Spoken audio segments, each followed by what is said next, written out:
గారు చెప్పారు. కానీ ఈరోజు దారుణంగా రాష్ట్ర శాసనసభలో రుణమాఫీ అయిపోయింది, 2 లక్షల పైన చేయము అని చెప్పి ఇవాళ వ్యవసాయ శాఖ మంత్రి చెప్తున్నారు. ఎట్టి పరిస్థితుల్లో ఈ ప్రభుత్వాన్ని వదిలిపెట్టము. 2 లక్షల పైన ఉన్న వాళ్లకు మీరు చెప్పిన మాట ప్రకారంగా ఈ రాష్ట్రంలో ప్రతి రైతుకు రుణమాఫీ అయ్యేదాకా బీఆర్ఎస్ పార్టీ ఈ కాంగ్రెస్ ప్రభుత్వాన్ని, రేవంత్ రెడ్డిని నిలదీస్తూనే ఉంటుంది, ప్రశ్నిస్తూనే ఉంటుంది. నేను రాష్ట్రంలో రైతాంగానికి కూడా మనవి చేస్తా ఉన్నా. రైతు సోదరులారా, ఎక్కడికక్కడ కాంగ్రెస్ పార్టీ నాయకులను, ఎమ్మెల్యేలను, మంత్రులను ఈ రేవంత్ రెడ్డి గారిని నిలదీస్తూనే ఉండండి, ప్రశ్నించండి. ఆ రోజు ఏం చెప్పారు, అసెంబ్లీలో ఏం చెప్పారు, దేవుళ్ళ మీద ఒట్లు పెట్టి ఏం చెప్పారు, ఇవాళ రుణమాఫీ అయిపోయిందని చెప్పి చేతులు ఎత్తితే ఈ కాంగ్రెస్ ప్రభుత్వాన్ని వదిలిపెట్టే ప్రశ్న లేదు.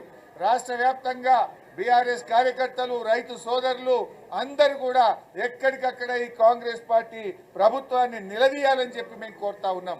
మేము కూడా ఎట్టి పరిస్థితుల్లో ఈ ప్రభుత్వాన్ని వదలం. రేపు అసెంబ్లీలోనైనా బయట అయినా ఎక్కడికక్కడ నిలదీస్తూనే ఉంటాం. ఒక్కసారి రేవంత్ రెడ్డి గారు మాట్లాడిన వీడియో కూడా నేను మీకు ఈ సందర్భంగా చూపించదచ్చు.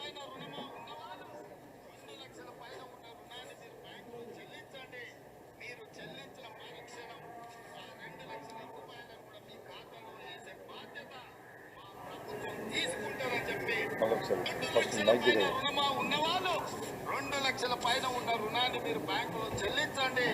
మీరు చెల్లించిన మరుక్షణం ఆ 2 లక్షల రూపాయలను కూడా మీ ఖాతాలో వేసే బాధ్యత మా ప్రభుత్వం తీసుకుంటారని చెప్పి నేను ఆ రైతాంగానికి తెలియజేస్తున్నా. ఏమన్నారు రేవంత్ రెడ్డి గారు? 2 లక్షల పైన రుణం ఉన్న వాళ్ళు మీరు వెళ్ళి ఆ పైన ఉన్న రుణాన్ని బ్యాంకులో చెల్లించండి.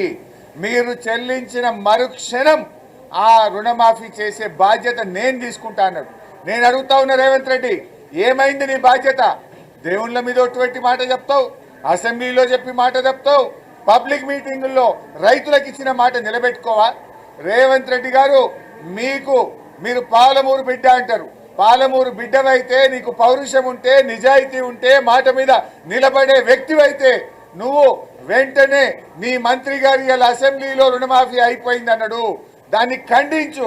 ఇచ్చిన మాట ప్రకారంగా నువ్వు 2 లక్షల పైన ఉన్న వాళ్లకు, 2 లక్షల లోపల ఉన్న వాళ్లకు అసెంబ్లీలో బడ్జెట్లో చెప్పిన దాని ప్రకారంగా 31,000 కోట్లు రుణమాఫీ చేయాలి అని నేను రేవంత్ రెడ్డి డిమాండ్ చేస్తున్నా.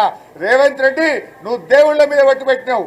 దేవుడి శాపం జరుగుతుంది, పాపం జరుగుతుంది, దేవుడు వదిలిపెట్టడు.